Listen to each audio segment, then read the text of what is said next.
Lego Fortnite is here, rat bags, and today I'm going to guide you through some top tips of my first few hours playing, basically what I wish I knew a bit earlier. You can obviously change the settings in the game mode, and that's pretty self-explanatory. You can read through all different settings that you can make it either easier or make it a survival or sandbox mode where you've got unlimited building.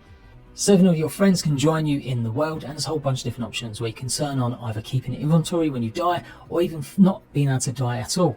But that's not what we're here today. Let's go through the actual tips, starting out with the basics of survival and where to go to get certain resources to hopefully get your village square upgraded and being able to explore with better weapons, gear, and take on some of the enemies.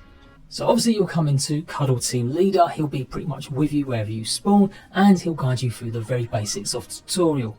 I'm going to bypass some of this stuff, as you kind of expect or should know what to do. Punch trees, gather stones, make yourself some tools once you've got the crafting bench working. And that's the first thing you want to do once you've gone through parts of the tutorial, is get that crafting bench set up so that you can start making items. You need planks of wood, and you also need something called shells. Now these particular shells only come from these guys that you find in the grasslands. There's different variants of these. You'll find them also in the shorelines and other places. So make sure you are getting the right one. Not all shells are going to do. It's only the ones in the grass. These guys, you'll notice, are different, the sand ones, as they've got a red plant on top of their stone, whereas the green shells, or the grass ones, only have 2 bits of grass. Once you make yourself your axe and pickaxe, it should then go ahead and unlock the ability to get the lumber mill. This is where you get your planks and your wooden rods. And so you'll be able to go ahead and get your upgraded bench very rapidly, meaning that you'll be able to make tools that won't break every 2 seconds. So this should be one of your main focuses before you go off exploring anywhere else, as you will need some of these better tools to also get resources. You've probably realised that you can't actually get wood from a larger tree just using your fist, so you need an axe. And then there are certain resources, which we're going to talk about now, that you do need the uncommon axe and the uncommon pickaxe. You should only be able to make the forest axe first, as you only need bone as well as some wooden rods. For the pickaxe you're going to need knotwood, and that is only available in caves. I expected the caves to be in the side of cliffs, so it took me forever to actually find one, but it's actually sitting on top of the cliffs in just a regular grass biome with this weird shaped rock. These places are absolutely huge, so you definitely want to make sure you've got enough food as well as a maybe decent weapon, or a few axes at least. You're going to run into scorpions in here, skeletons, and maybe more. There's also tons of regular wood, and the knotwood is usually hanging off the cliffside. You can see it looks very different from some of the regular wood. You'll find plenty of granite in these caves as well, and this is where you'll also go ahead and get marble. So you won't be able to make a better pickaxe until you get some of this knotwood, and then you can only get the marble once you come back with the better pickaxe. So if you can, go ahead and craft 2, maybe even 3 uncommon axes and bring them in here so that you can get as much of the knotwood as possible.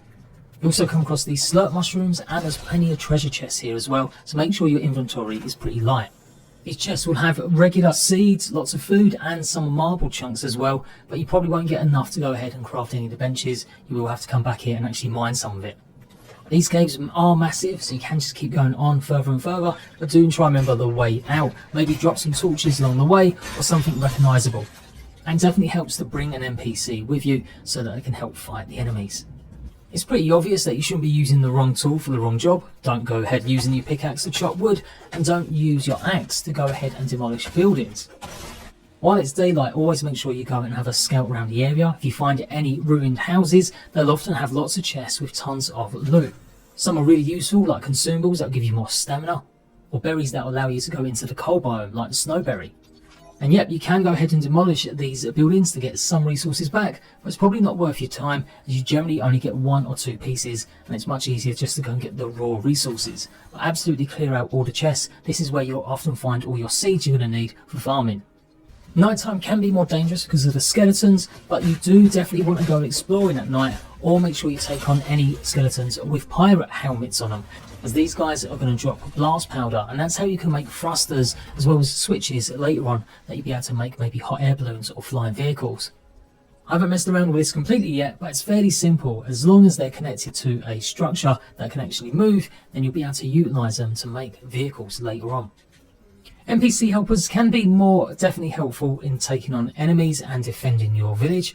To get them though, you're going to need 10 wood as well as 10 of the granite, and then you can go ahead and customize it with an icon and colors or whatever you want. This will unlock new building placements that you can use quickly, and this should now mean that you can have NPCs come and stay, but you will need to build an additional bed for hopefully one of them to sleep in. So you can see I'm at level 1 right now. I've now got friendly visitors that come in to see me, and I should be able to recruit at least one of them. It might be random which ones actually appear first. You do normally need to chat to them one time and then chat to them again to hopefully get them to come and live in your village. They'll want to make sure you've got a bed, as well as that your village has been upgraded or is the right level. Once you've got a bed for them, you can assign it, and that's it. You've now got a NPC to come and help you fight, and this is definitely really useful for going and taking on the caves. As you upgrade your village square, you will then be able to get them to go and gather resources, but they're not always the most efficient. Also, make sure you give them plenty of tools and weapons, as when these break, they won't be able to do much damage, so you do need to make sure they've got some weapons. Just talk to them and you'll be able to hand them over stuff. I reckon you should give them any of the broken or nearly broken tools and weapons that you get from any skeletons you defeat. Also, make sure they've got an axe and a pickaxe so they can help you gather or mine resources as well. So there are two main things you want to concentrate on: getting yourself the village square upgraded with whatever it needs, and then the workbench so you get better tools and gear. You can go ahead and grow your own plants, but until you start getting seeds, I wouldn't waste your time. Obviously, you won't be able to actually plant anything. You can pick up tons of different vegetables and fruit, like raspberries and pumpkins, pretty close by. You'll obviously need a shovel to go ahead and dig out some dirt, and then obviously you combine that with some of the fertilizer, and that can be dropped by a bunch of creatures. But until you do actually have some seeds, these crop plots are pretty useless. When it comes to survival and running around the world, obviously making sure you've always got your hunger bar filled up is important, as if you don't, you will actually die.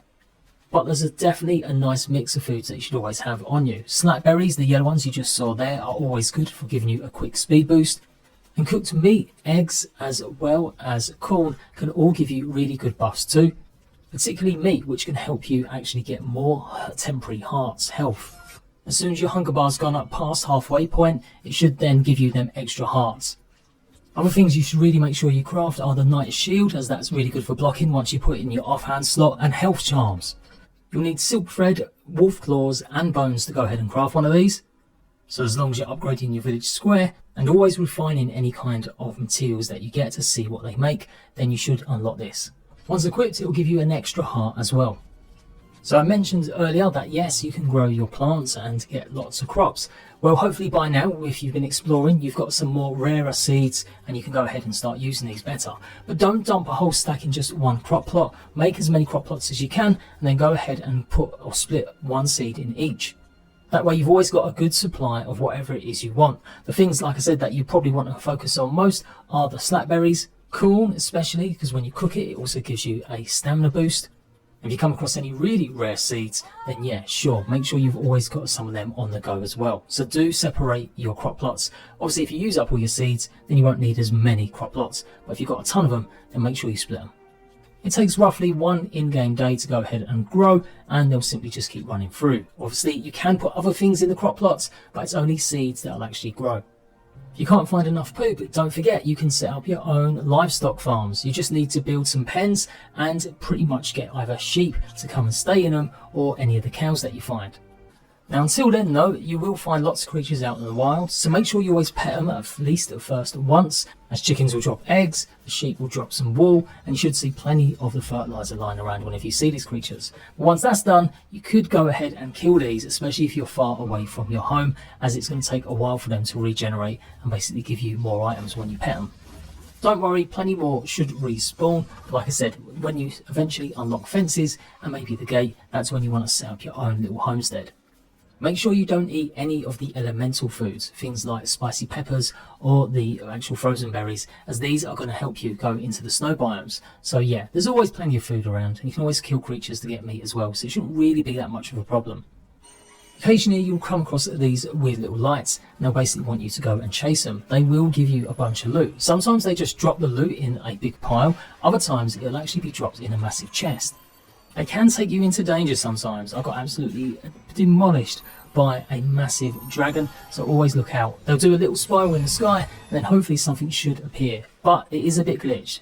I found nothing was here, but when I came back to this spot later, because the same light took me here, the chest was just sitting there. So maybe log in and log off, or come back to the area the next day, and hopefully you'll find a chest that should have been in the first place. Again, these will often have really good loot, especially seeds for crops that you haven't been able to find. Eventually you'll be able to go ahead and get yourself a crossbow, and again this is great for ranged weapons, but it doesn't do a huge amount of damage to most enemies. You'll need to process and refine materials in the spinning wheel to go ahead and unlock it, as well as upgrade the crafting bench. These llama loot chests are also filled with more rare foods and more seeds. As you explore further out, you will come across outposts with bandits. These could be a little bit more tougher, so make sure you have got a shield, and definitely this is when I think ranged weapons come in handy if they don't break. With an NPC fighting alongside you, you can often stun lock whenever you're attacking an enemy, as long as you're both hitting together. You get much of the same kind of loot that you've already gotten in the starter biomes at least. As you explore some of the more dangerous biomes like the cold and the deserts, you will find better loot in all of the chests that you come across. Once you hit level 3, you can get yourself another NPC, but be warned, I thought something was working, so at level 2 I should have been able to ask an NPC to go and get me items, but because I hadn't dismissed the first one, it never gave me the option to get her to change jobs. So that's something you might have to do. Otherwise, you have to get to level 3, and then Mia Scales, or whoever has appeared, will then be able to go and gather resources. It's also worth pointing out that if there are some recipes that still haven't unlocked, you haven't upgraded your village square enough. You can also have multiple village squares and villages across the map, but any upgrades that you apply only apply to that village in that area with that village square statue. So once it's upgraded, that's when you can go and approach again one of the NPCs and hopefully get them to go and join you and then do things for you like forage for supplies. Now at the moment he's not particularly that useful. I find that whenever I try and ask him to go and do a job, he'll spend forever at the crafting bench but not necessarily do too much. Certain activities you won't be able to do until you keep on upgrading the village square or you unlock new crafting benches. I'm going to play around with these guys a little bit more though once I've got them all unlocked and exactly all the different things that you can do. The game really starts to open up once you get back with some of that knotwood, so definitely make that part of what you're doing rather than gathering too many basic materials. The quicker and better you get more gear and items, the more and quicker you'll be able to harvest all that wood and stone needed to make a massive fort. You will have to be careful as the days go on. You will get attacked more by more skeletons, and I did find that some of them were starting to get a little bit more harder. You'll unlock fortifications, fences and all sorts of more new items to hopefully keep them at bay, and you'll be able to now get even better items when you go cooking, as you'll unlock new things like the juicer. I'm going to have detailed guides on all of that, so make sure you're subscribed, give a like for this video if you found it useful, and I'll see you for more Lego Fortnite soon. Bye bye, ratbags.